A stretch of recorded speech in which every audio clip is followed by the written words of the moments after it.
Swayam Prabha. Digital India. Educated India.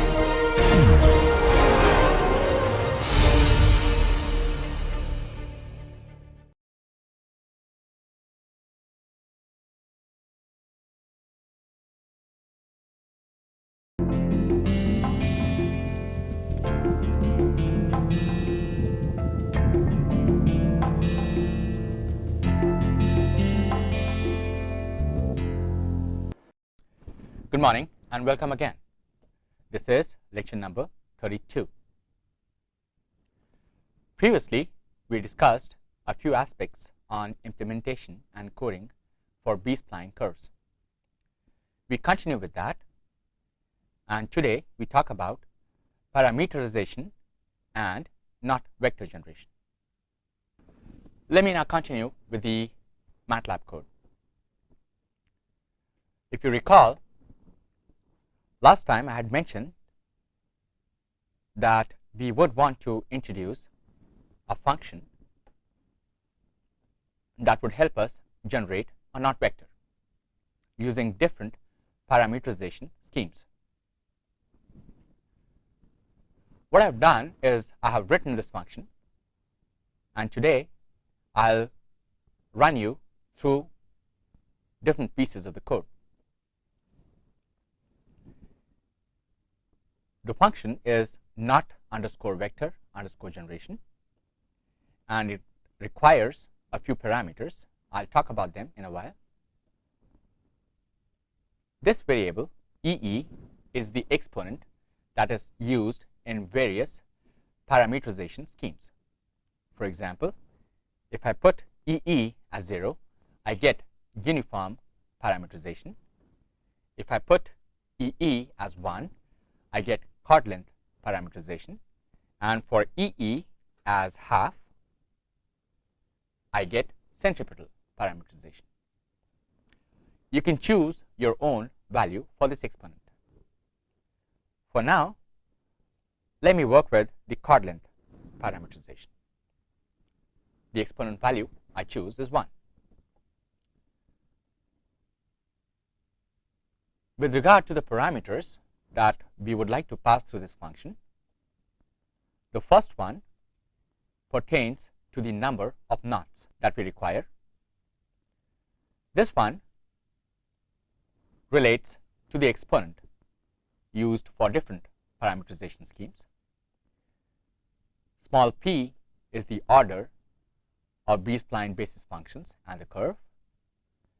Capital P is a set of data points that we would need in this function, because we need to compute the chord lengths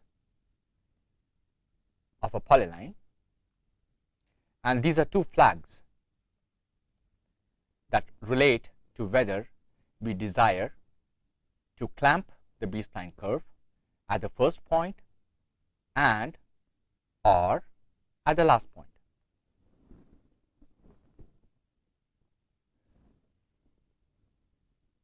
Let us now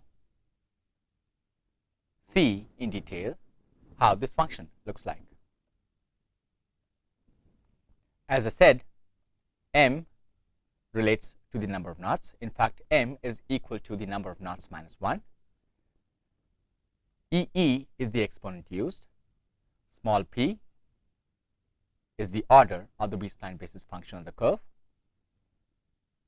Capital P is the array containing data points, and Fk and Lk are two flags pertaining to whether we desire to clamp the B-spline curve at the first point or at the last point. I should introduce Lk here. Let's first work towards the generation of n plus 1 parameter values. We set the first parameter value as 0, and we run a for loop next. For I going from 1 to the number of design points minus 1, u of I plus 1 equals u of I plus norm of 2 consecutive data points, I plus 1th and ith data point. And this length is raised to the exponent, the value of which that we have specified before. This is straightforward.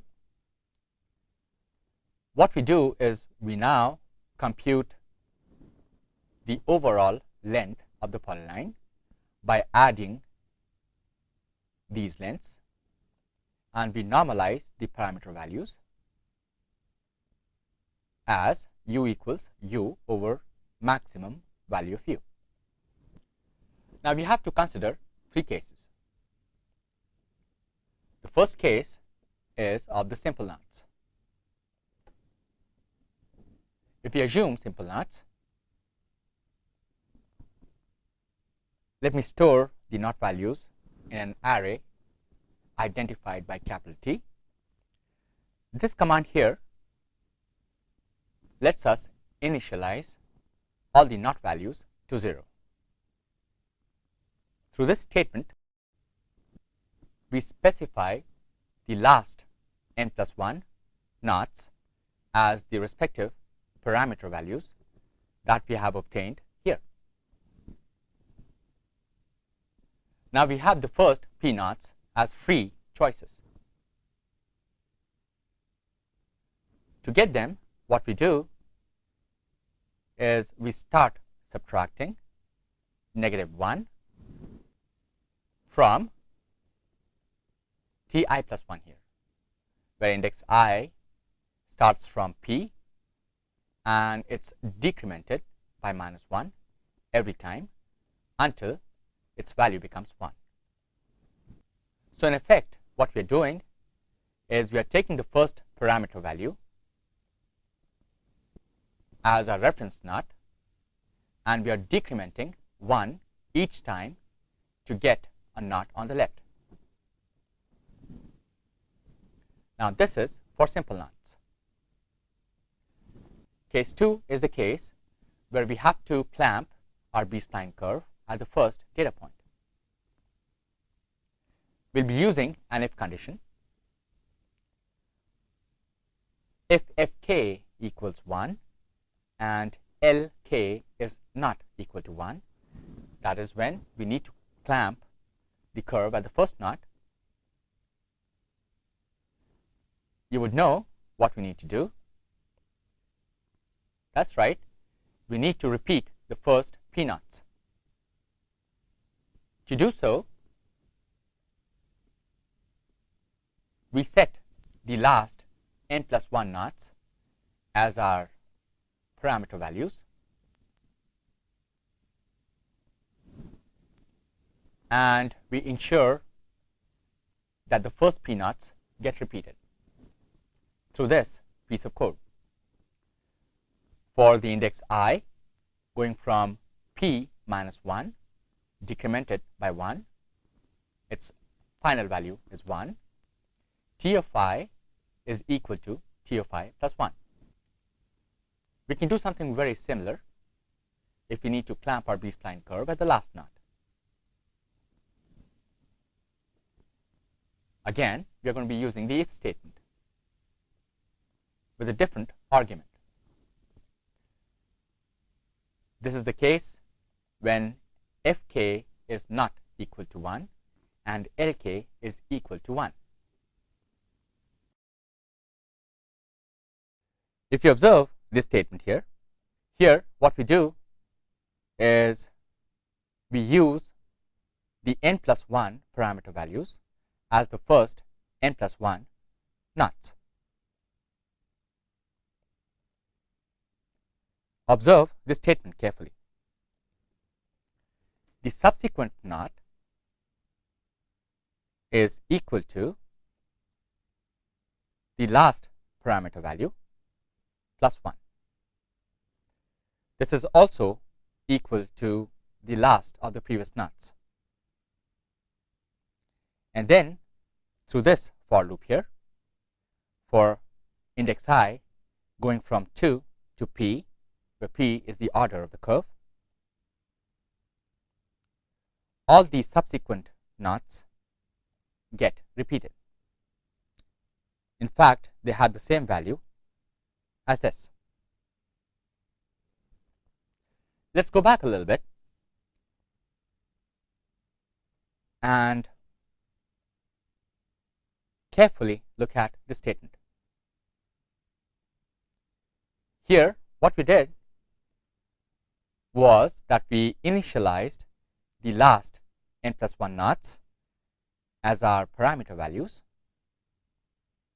and then a knot previous to this array, which is TP, was computed as the next knot minus 1. Once we had the value of T of P, we simply repeated that knot through this for loop.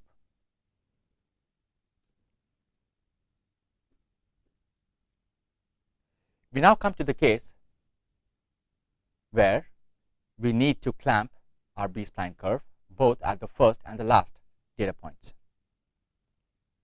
We use the if loop for this. If the two flags have the value 1 each, then of course we need to repeat the first P knots. We set the values of these knots as 0. We also need to repeat the last P knots. We set the value of these knots as 1, and the number of knots that remain are the number of data points plus P minus 2P, which is the number of data points minus P knots, where P is the order of our B-spline basis function. To compute the remaining interior knots, as we have discussed before, we average P minus 1 parameter values at a time.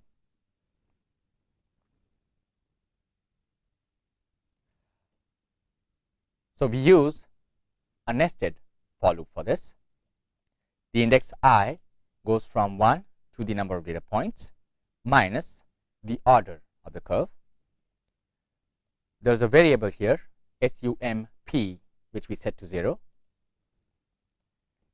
For another index j going from 1 to P minus 1, sump is equal to sump plus U of I plus j. Index j is coming from here and index I is coming from here. With index I as a reference, we compute the sum of the next P minus 1 parameters. Once we have that, we compute the knot value T of P plus I, which is equal to this sum here over P minus 1. Finally, we return the knot vector back to the main function.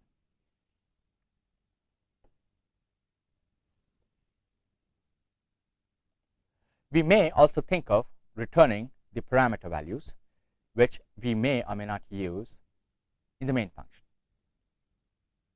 It may have been a little boring for you to have to go through the code with me, but I assure you, once you start coding yourself, you will enjoy a great deal. Let's take a look now at a few examples. Let's go back to our main function. A little comment before I show you the examples, that once we have the knot vector, we can determine the interval of full support, which is given by A and B. Variable A is given by the pth knot in the knot vector, and variable B is given by n plus 1 minus P minus 1 knot in the vector.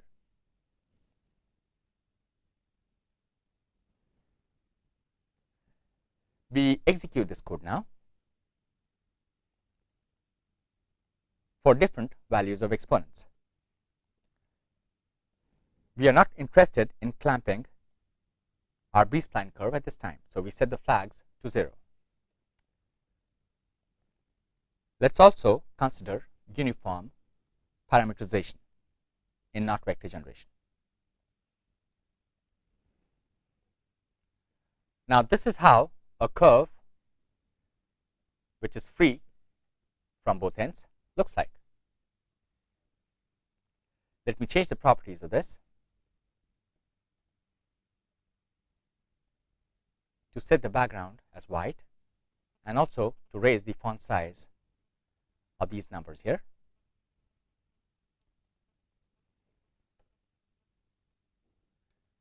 The dashed black line shows the control power line, and the dashed red line shows the B-spline curve. Let's experiment further. Now we set the exponent value as 1, which will allow us to work with the chord length parameterization, and we execute the code again. We change the properties a little bit. We are now going to be plotting this B-spline curve using solid red line.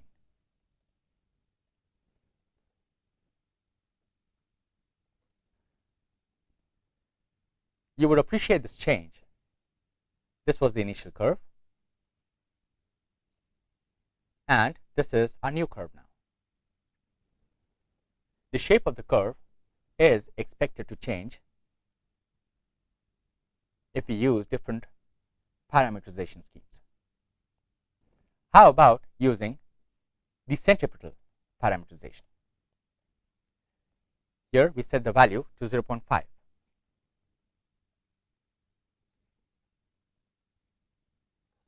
Let's retain these flag values as 0 each.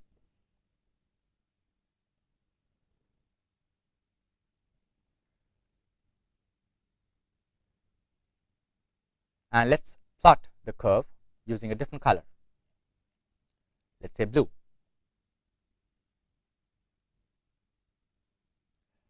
You would appreciate that the curves do change in shape.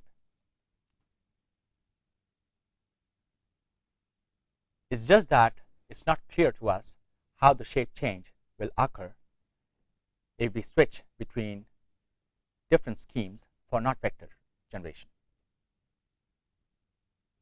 Let us maintain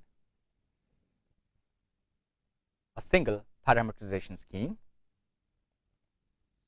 Let's say we work with the chord length parameterization.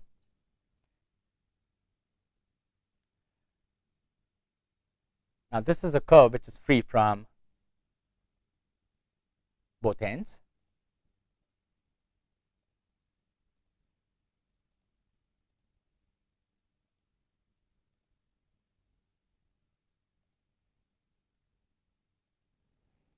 And on this figure, let me superpose two other cases.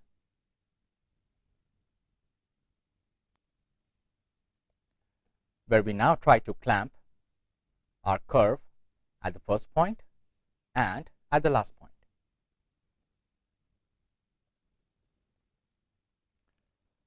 To clamp our curve at the first point, let's change this flag to 1.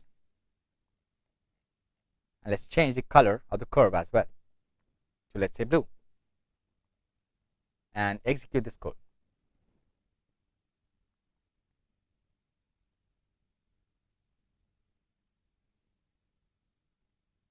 Okay, we observe what we desire.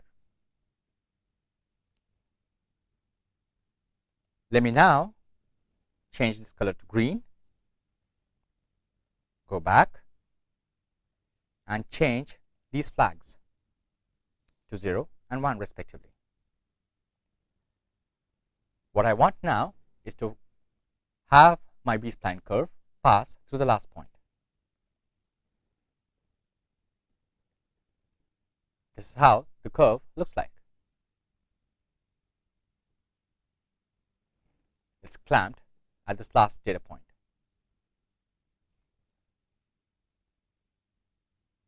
Finally, let's clamp our curve at both the endpoints. We choose a different color to plot this curve.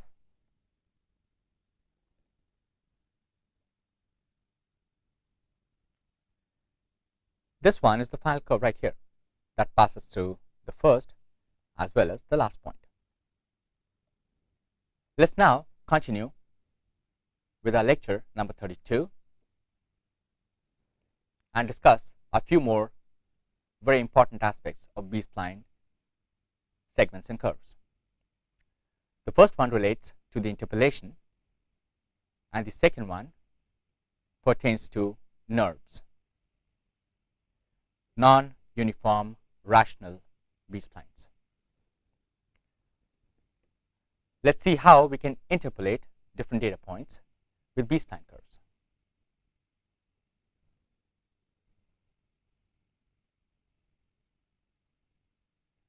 Given n plus 1 data points, p sub 0, p sub 1 up till p sub n, we require to design a B-spline curve that fits these data points. And let's say we choose the order of a B-spline curve P, which is smaller than or equal to the number of data points, minus 1. So n here is equal to the number of data points minus 1. We can generate a set of parameter values u sub 0, u sub 1 up till u sub n through any scheme that we had discussed previously, and accordingly the number of knots can be computed. The length of the knot vector is m plus 1, which is given by the order plus the number of data points, n plus 1. You know that already.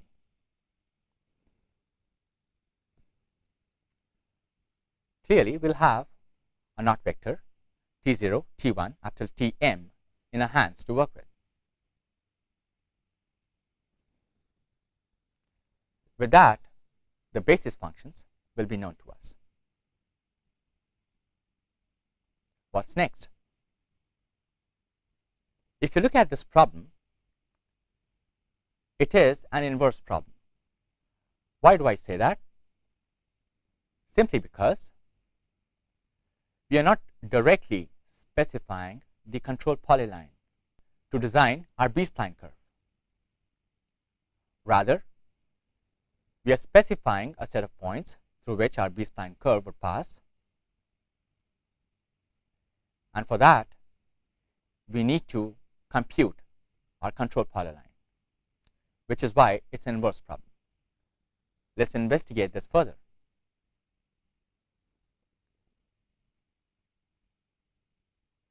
We are required to find the interpolating B-spline curve.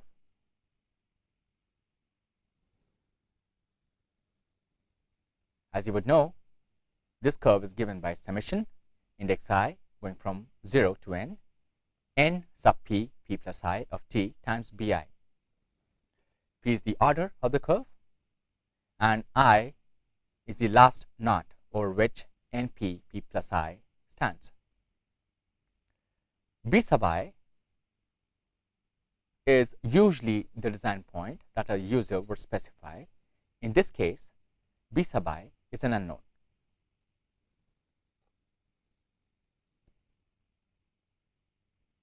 So we have n plus 1 B sub i's which are unknowns, and we need to find them.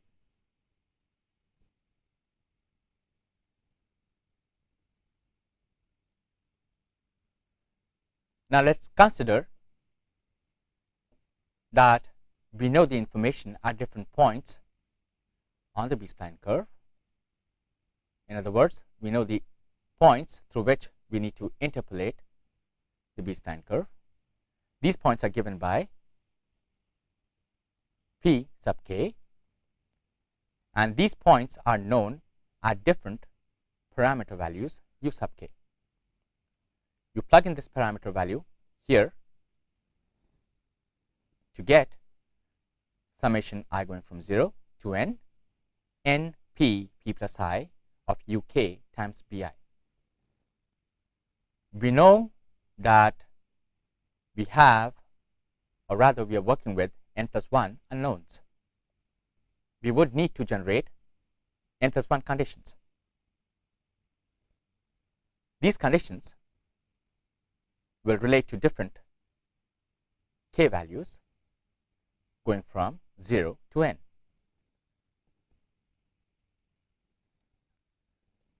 We can collate these conditions in the matrix form. Let's say capital P is equal to P sub 0, P sub 1, P sub 2 up till P sub n. These are the data points available to us, and that is equal to an n plus 1 by n plus 1 matrix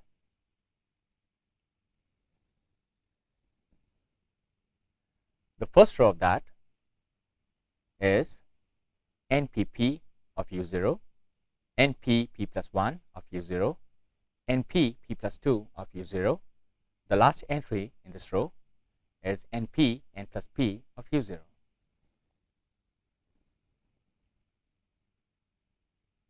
The second row is the same as the first row, except that we are using u1 instead of u0. And the similar is the case for the third row.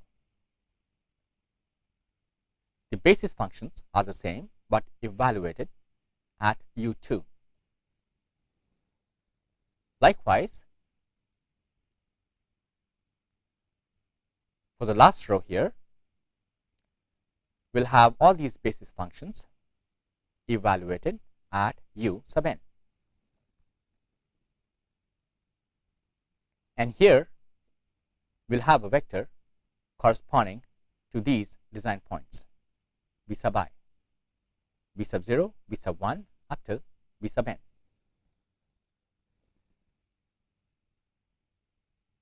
We'll have to be extra careful in choosing the parameter values here.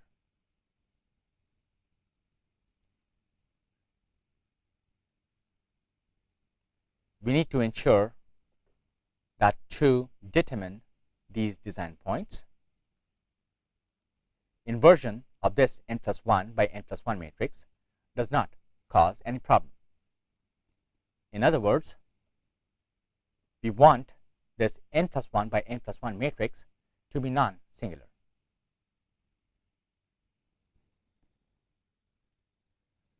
The right-hand side, in short, is represented by this matrix n, which is this one, times the matrix B, which is this. Let's take a look at a few examples. What I have done here is I have introduced a new piece of code to interactively specify the data points. Let's not get into that and straight away work on the examples. We are working with order 4 B-spline curves. Let me magnify this figure.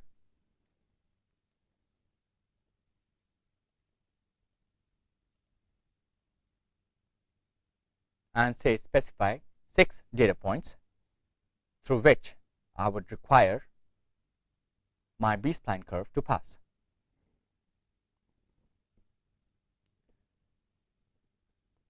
Now the curve in blue is our B-spline curve. It's a curve in full support.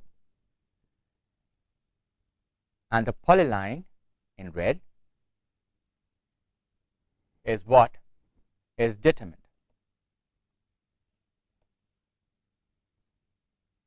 The points in stars are the control points that we have just determined for this B-spline curve. Let's consider a few more examples.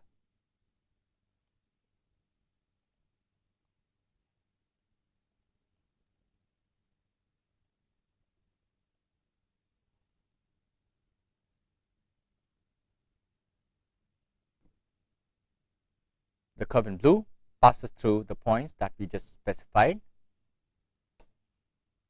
The stars are the control points that are determined, and the polyline in red joins these control points.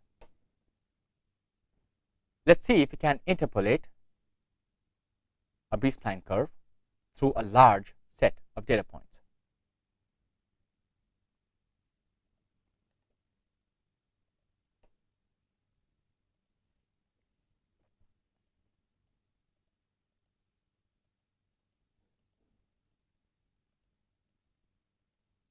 I'm arbitrarily specifying these points. Here I have specified 4, 7, 10, 12, 15, and this is the last point, 16. It looks like I can get my B-spline curve to pass through a set of data points, any number that I specify. Accordingly, my control points get recomputed every time, and the control polyline changes every time as well. We now get to a very important concept in B-spline curves: NURBS. It's an abbreviation for non-uniform rational B-splines. Recall that we had discussed rational Bezier curves quite some time ago. A rational Bezier curve is given by B of t equals something in the numerator and something in the denominator. Our numerator is summation, the index I going from 0 to n,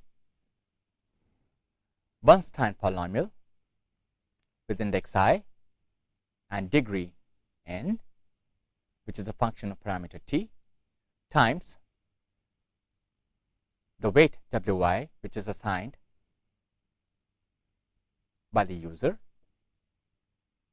corresponding to the design point pi.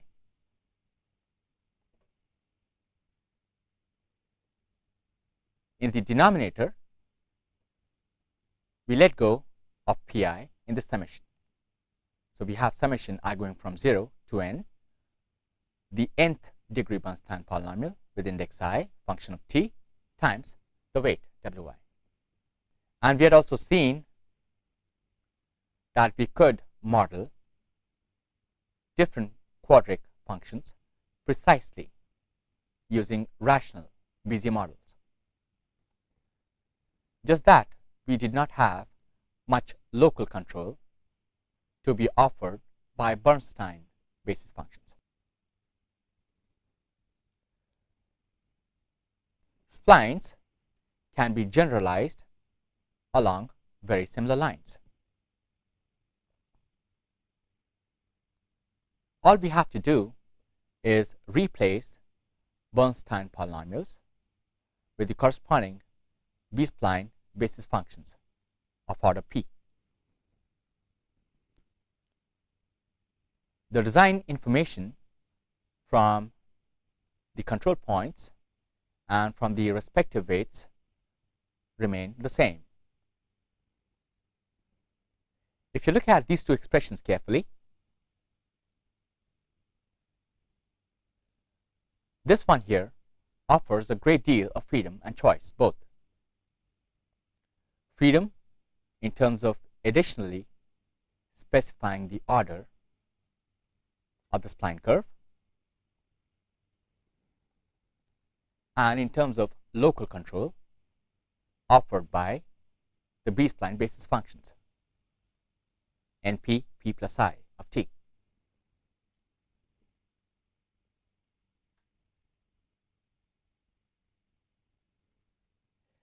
As I mentioned before, the weights wi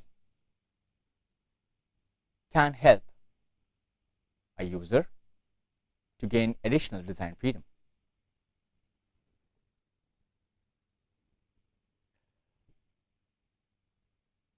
Let's try to understand each term in this expression, non-uniform rational B-splines.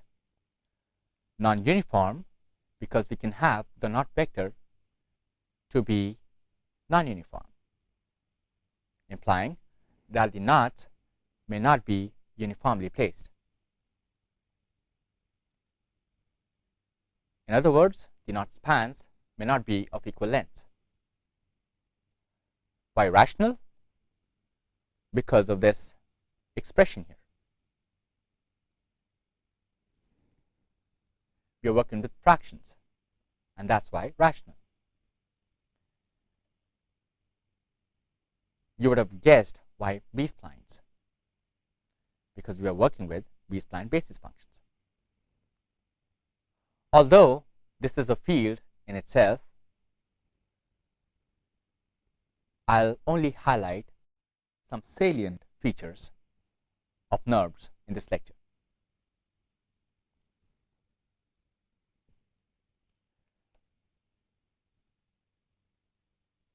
If I set the weight corresponding to the ith control point equal to 0, it is natural for us to expect that the location of Bi, the corresponding design point, will not affect the shape of the curve.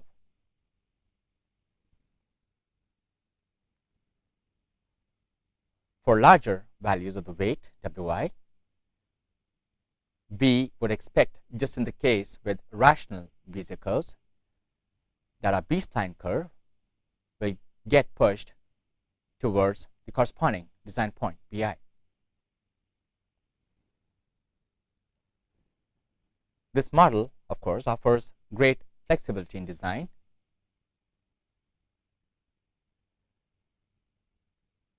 Because we use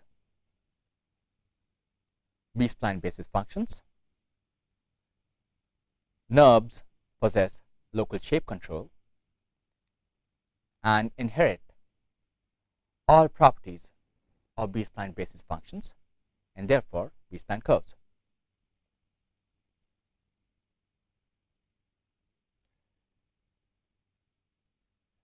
They are widely used in free-form curve design and can also be used to model analytic curves.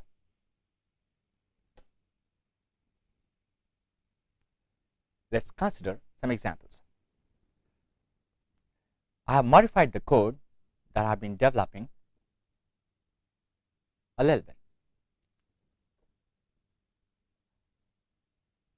This array P that had the x coordinates in the first column and the y coordinates in the second column now has the weights associated in the third column. At this time, all the weights are initialized to 1. As you would expect, with all weights as 1, we will be getting our B-spline curve.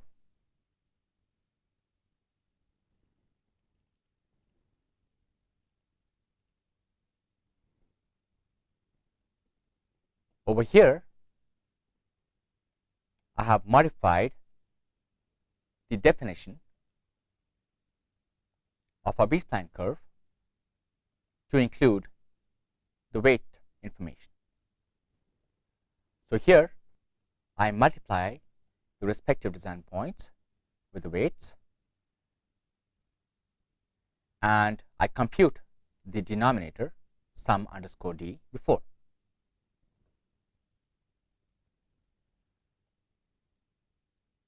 This is how I compute the denominator.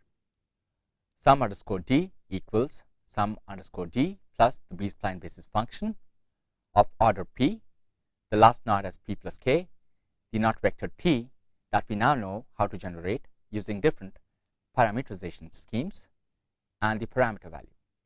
And pk, 3 corresponds to the weight of the kth design point.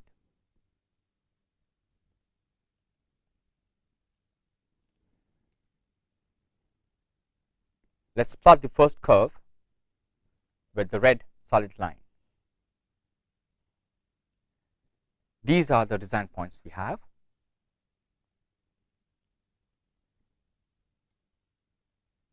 We are working with chord length parameterization, and we would like to clamp our B-spline curve at both the first and the last control points. Let's see how the curve looks like.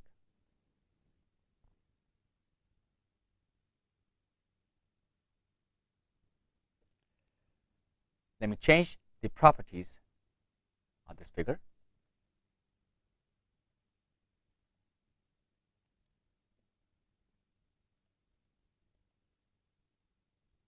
So that it becomes much clearer. Okay, so this is our original red curve. Now let's experiment with this point here as a reference. First, second, third, fourth, fifth point here. Let's go back to the code and change the weight corresponding to this point. First, second, third, fourth, fifth. Let's first set the weight to 0 and see what happens.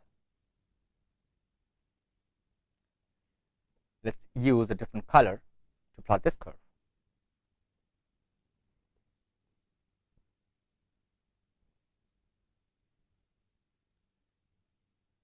It looks like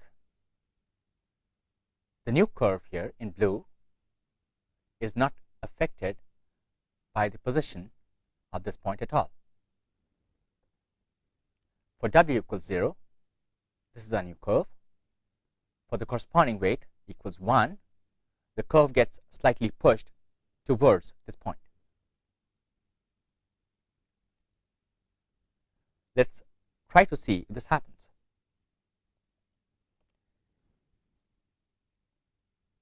We plot the next curve using the green color, and we change the weight of this point to, let's say, 5. Indeed, if I increase the weight at this point, the curve gets locally attracted towards it.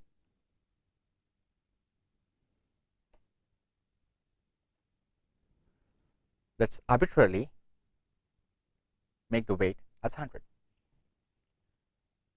It's a very high weight,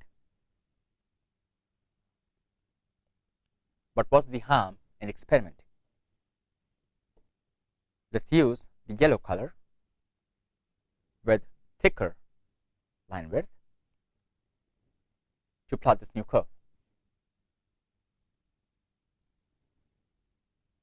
It seems that the resulting curve almost passes through this point.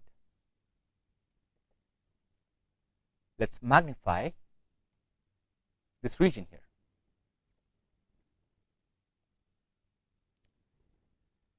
As I said, it almost passes through this point.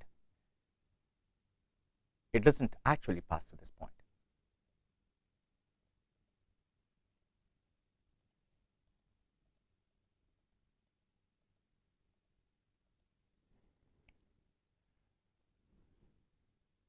What I have shown now is how to change the shape of the curve corresponding to the weight of a single point.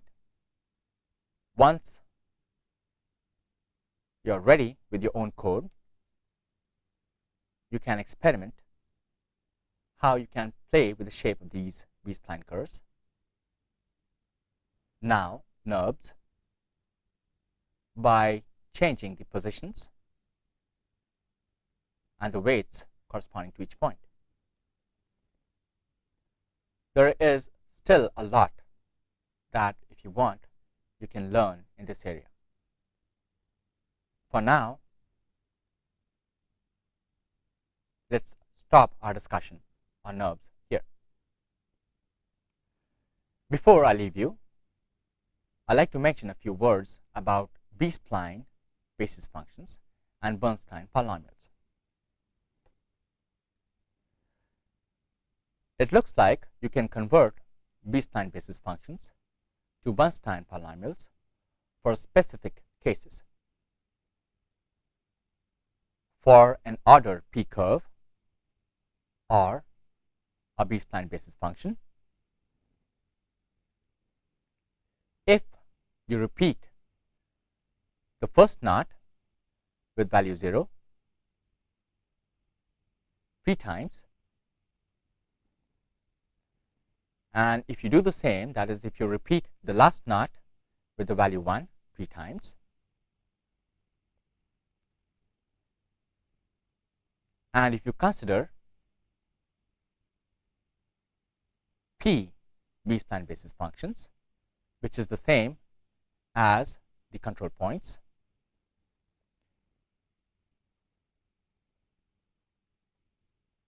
it so happen that the number of knots given by n plus 1 will be such that m will be given by n plus p. N is p from here, so it's p plus p, which is 2p. And in this case,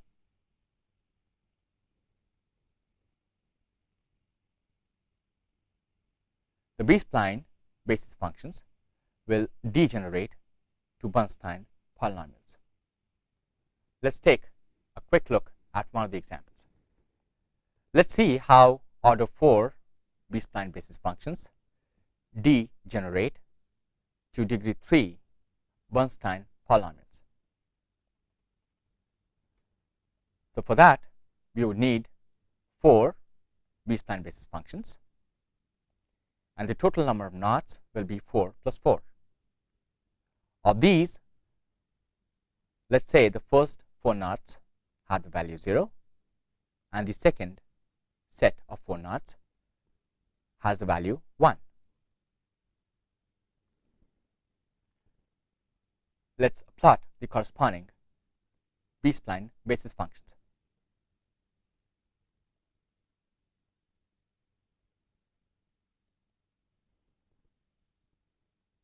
As you would note, they are precisely the respective Bernstein polynomials: b sub 0 super 3, b sub 1 super 3, b sub 2 super 3, and b 3 super 3. You might want to work it out mathematically as to how this happens.